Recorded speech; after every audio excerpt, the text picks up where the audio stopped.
illustration, and I want to read it to you. It's called Busy. Right? How many of you are busy? I know we're busy. Anyhow, this is old. I don't know who wrote it. If somebody out there sees this on YouTube and you know who wrote it, tell me so I can give it proper credit. I came across it a long time ago. I don't know who the author was, but I want to use it this morning. So listen, I'm just going to read it. It's a little lengthy. Satan called a worldwide convention of demons. In his opening address, he said, we can't keep Christians from going to church. Amen to that, right? He said, we can't keep them from reading their Bibles and knowing the truth. We can't even keep them from forming an intimate relationship with their Savior. Once they gain that connection with Jesus, our power over them is broken. So let them go to their churches. Let them have their covered dish dinners.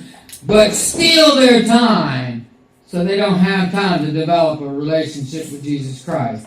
This is what I want you to do, said the devil to the demons. Distract them from gaining hold of their Savior and maintaining that vital connection throughout their day.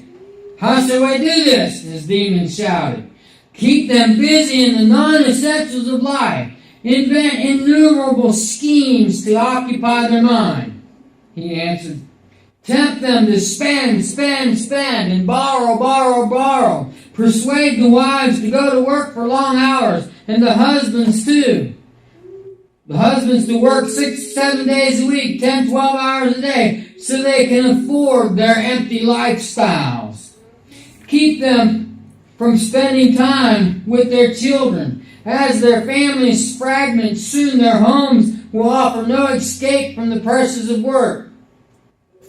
Overstimulate their minds with computer games and television so that they cannot hear that still, small voice.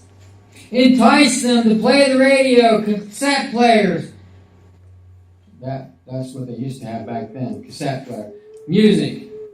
Wherever they drive, wherever they go, keep the TV, the VCR, the CDs, and the TV programs going constantly in their homes, and see that every store and restaurant plays worldly, non-biblical music constantly.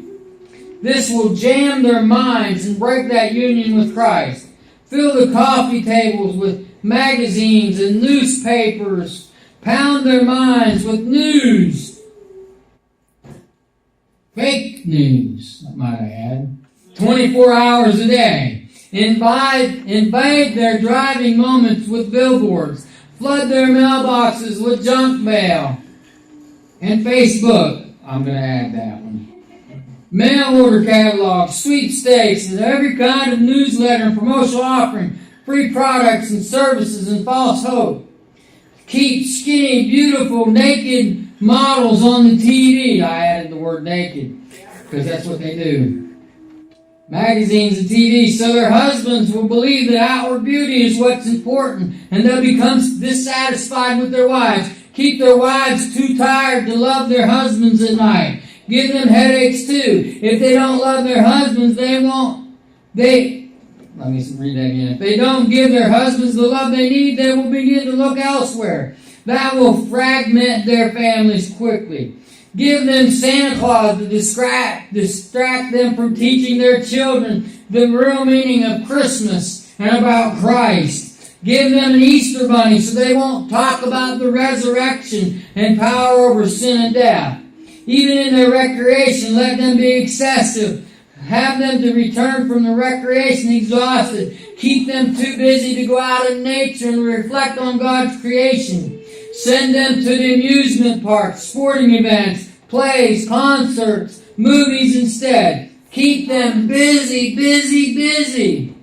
And when they meet for spiritual fellowship, involve them in gossip and small talk so that they leave with troubled consciences. Crowd their lives with so many good causes, they have no time to seek power from Jesus. Soon they will be working on their own strength, sacrificing their health and family for the good of the cause. It will work. It was quite a plan. the demons went eagerly to their assignments, causing Christians everywhere to get busier and more rushed, going here and there, having little time for God or their families, having no time to tell others about the power of Jesus to change lives. I guess the question is, has the devil been successful in his schemes? You be the judge.